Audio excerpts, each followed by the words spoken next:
Frères et sœurs, chers amis, venus vivre ce congrès mission à Tours. Car il y a bien eu un congrès mission à Tours. Je n'étais pas sûr tout à l'heure, en écoutant Raphaël, on lui a pris un pari d'heure, j'aurai l'occasion de vous le redire.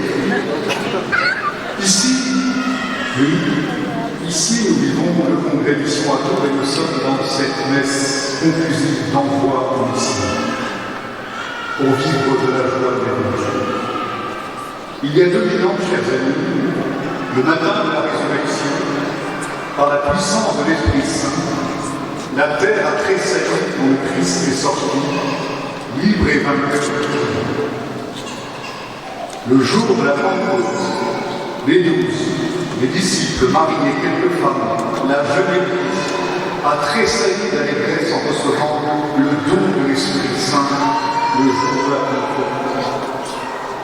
À Marseille, il y a une semaine, le pape François, commentant la scène de la Visitation, nous invitait à nous interroger sur ce tressaillement en nous, c'est-à-dire sur l'action de l'Esprit Saint dans nos cœurs, dans nos vies, réellement.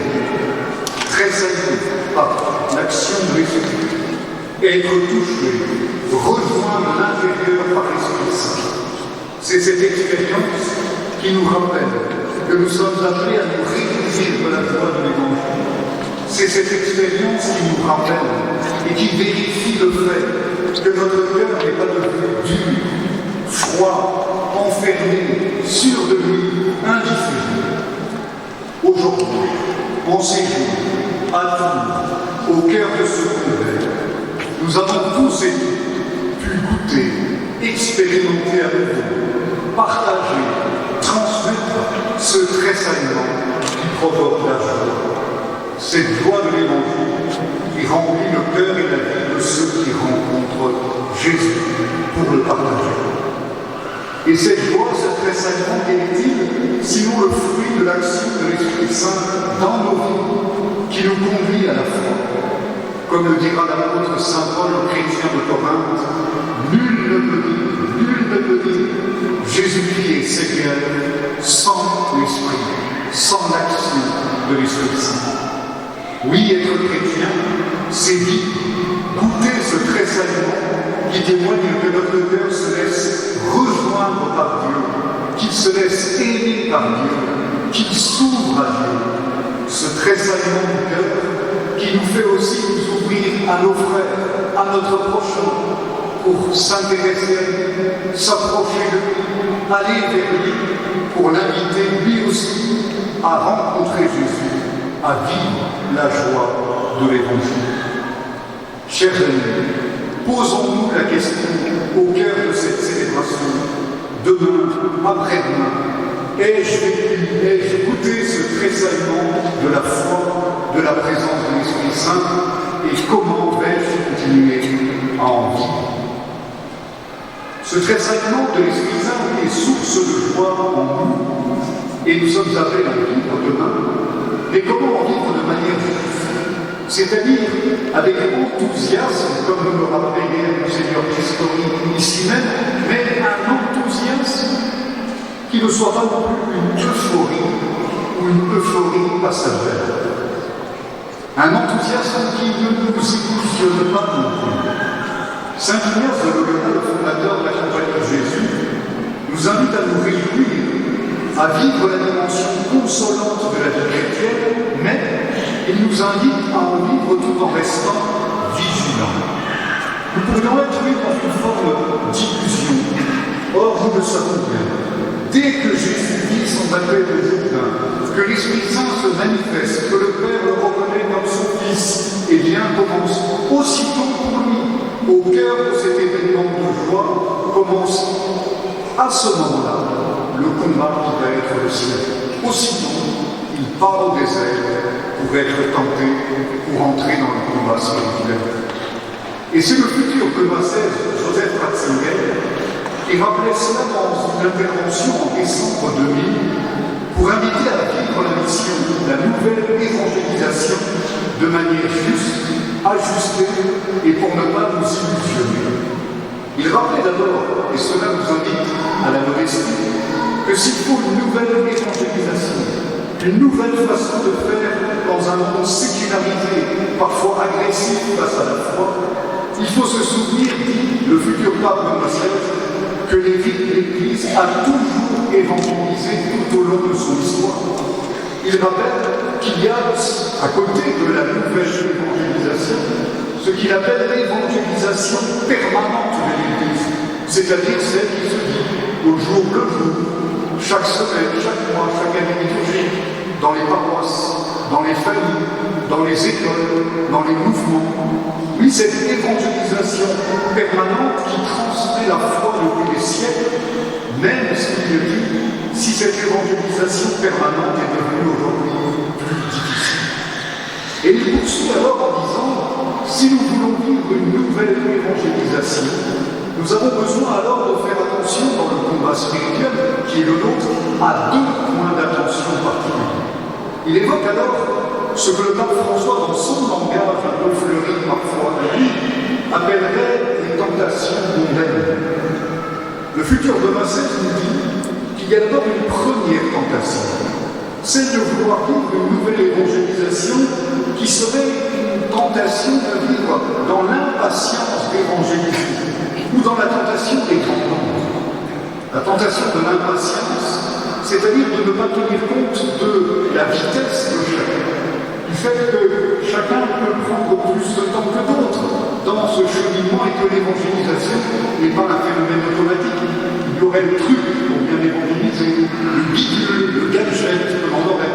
Et alors, le congrès mission serait le concours l'épine des techniques d'évangélisation. Chacun viendrait inventer son machin, son truc. Ça ne marcherait pas. Et puis, il dit dans le même mouvement, n'ayons pas l'illusion de la vitesse, mais n'ayons pas non plus l'illusion, comme il dit, de la tentation des grands nombres et des succès de masse, même si le fait d'être nombreux, bien évidemment, et moi le premier, nous réjouit tous. Il rappelle que ce n'est pas là une manière juste de vivre l'évangélisation. Il rappelle que les mouvements de masse sont toujours éphémères. Faut-il rappeler que le roi David a été châtié parce qu'il avait compté ses coups? Faut-il rappeler qu'il y avait des milliers de gens lors des multiplications des pains, mais que sous la croix, un certain nombre de l'histoire, il n'y avait pas grand monde? L'évangélisation demande donc de la ferveur, la parésie dont parlait Monseigneur Christophe hier, la joie de vivre l'Évangile, mais de rester avec un cœur modeste, humble, et surtout de ne pas faire le malin. Laisser le malin faire le malin, c'est sa spécialité à lui. Nous vivons dans les pas de Jésus au Père Roséen. Et puis, le futur Benoît XVI nous dit qu'il y a une seconde tentation, un second point de l'évangélisation pour qu'elle soit une évangélisation juste, qu'il s'agisse d'ailleurs de l'évangélisation permanente, c'est-à-dire de l'évangélisation commune de l'Église, ou de la nouvelle évangélisation. Il dit qu'il ne faut jamais oublier, je le cite, la condition fondamentale d'un authentique engagement dans l'Église. Et quelle est la condition de l'authentique engagement dans l'Église? Eh bien, Jésus n'a pas annoncé l'évangile en son nom, mais il a évangélisé au nom d'un autre qui l'envoyait, son Père. Tout comme Jésus rappelle lors de son dernier repas que le don de l'Esprit Saint sera fait à l'Église, mais que l'Esprit Saint est l'envoyé du Père, est l'envoyé du Fils. Évangéliser, c'est toujours être un envoyé par quelqu'un qui vous entend, quelqu'un dont vous dépendez. Évangéliser suppose, comme le dira d'ailleurs l'apôtre Paul dans la deuxième épître aux Corinthiens, de se décentrer de soi-même. De se décentrer parfois d'ailleurs de ses propres idées, de certaines de ses convictions, non pas pour les perdre, mais pour mieux les vivre dans l'Église et au service de l'Église. Le futur pape Benoît XVI le souligne, je le cite, l'annonce du Christ, l'annonce du royaume de Dieu, c'est-à-dire de Dieu lui-même, suppose l'écoute de sa voix dans la voix de l'Église. Ne pas parler en son nom propre, signifie parler dans la mission de l'Église. Fin de citation. En d'autres termes, la mission authentique demande modestie, demande patience, et elle demande d'être vécue non pas en freelance, si vous me permettez la formule, mais comme membre de l'Église, comme membre du corps du Christ, en communion avec elle, car comme le disait Sainte Jeanne d'Arc, nous aimons ici en Sorel, eh bien il me semble que le Christ et l'Église, c'est tout un. C'est d'ailleurs providentiellement ce que nous rappelle l'Écriture en ce dimanche. La première lecture avant tirée du livre d'Ézéchiel nous montre, vous l'avez entendu, ou plutôt nous fait entendre, la plainte des membres du peuple d'Israël qui ont été déportés à Babylone 6 siècles avant le Christ. Le peuple se plaint, il se tourne vers Dieu, car il pense qu'il paye le péché de ceux qui les ont précédés, et ils accusent finalement Dieu d'injustice. C'est parce que nos pères n'ont pas été fidèles au front d'Israël que tu as permis que nous soyons déportés et que nous vivions aujourd'hui dans la misère. Nos parents ont péché et nous avons été déportés. Pourquoi le prophète répond au nom de Dieu? Non, vous vous trompez. Ce n'est pas Dieu qui pense mal, c'est vous qui pensez mal. C'est vous qui n'y comprenez pas. Dieu n'est pas injuste. Vous ne payez pas pour le péché des autres. Il n'y a pas de fatalité. L'histoire n'est pas close, elle est ouverte. À chaque instant, vous pouvez la faire. Convertissez-vous et l'espérance vous sera donnée et la liberté authentique. Et cela résonne encore aujourd'hui jusqu'à nous.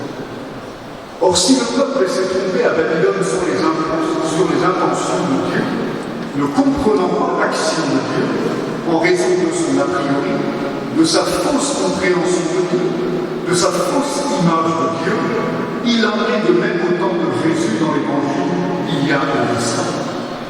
Jésus, dans le passage que nous avons entendu, reproche aux grands prêtres et aux anciens du peuple de ne pas savoir discerner correctement. Ils ont vu venir Jean-Baptiste, mais ils ne l'ont pas écouté. Ils ont vu venir Jésus, mais ils n'ont pas reconnu en lui le Messie d'Israël. Les publicains et les prostituées, eux, par contre, mais s'ils sont pécheurs, c'est vrai, finalement, ont écouté la parole de Christ. Finalement, ont fait la volonté du Père, même si dans un premier temps, ils étaient enfermés dans leur propre péché. Oui, les publicains et les pécheurs ont fait la volonté de Dieu, ils ont été sensibles, ils ont tressailli à l'annonce que Jésus faisait. Les grands prêtres, les spécialistes de la loi, sont certainement des gens très bien, des experts de la foi, mais leur vrai problème, c'est qu'ils le savent. Ce sont des gens très bons, mais ils le savent. Et ils oublient alors que ce ne sont pas leurs pratiques, leur savoir qui les sauve, mais Dieu lui-même au cœur de leur pratique et de leur savoir. Le cœur d'une vie de foi authentique, le cœur d'une vie de disciple, frères et sœurs, le cœur d'une vie de disciple missionnaire, c'est de ne jamais s'appuyer sur soi-même, mais comme Jésus, de s'appuyer sur le Père, la volonté du Père, de la mettre en œuvre et de vivre de l'action de l'Esprit. Frères et sœurs, nous pouvons vivre de très belles journées, de renouvellement pour la mission sur toute la France, sur toutes les provinces de France. Le Seigneur compte sur nous. Nous avons été peut-être, je dirais, atteints plus profondément par le Seigneur. Nous avons vécu peut-être une conversion. Peut-être avons-nous vécu, ce qui est parfois le plus important, c'est la conversion de notre conversion. C'est-à-dire de rester vraiment libre devant Dieu. Nous avons goûté, nous avons expérimenté le tressaillement de la foi. À nous d'en vivre maintenant, de l'entretenir comme de vrais disciples missionnaires, à nous de l'annoncer, de le partager, partout où nous irons demain. Tout simplement peut-être, en vivant pleinement l'appel à la sainteté, dont Monseigneur Pistori rappelait qu'il est le cœur, comme le disait Saint Jean-Paul II, il est le cœur de la nouvelle évangélisation. Il y a en ce jour où l'Église fête Sainte Thérèse de Lisieux, patronne des missions. En cette cathédrale de Tours, ici, où a vécu Saint Martin, le grand évangéliste, mobilisateurs les campagnes de France. Demandons au Seigneur de nous renouveler en profondeur pour que la joie de l'Évangile qui habite en nous rejoigne tous ceux et toutes celles qui l'attendent, même parfois sans le savoir. Amen.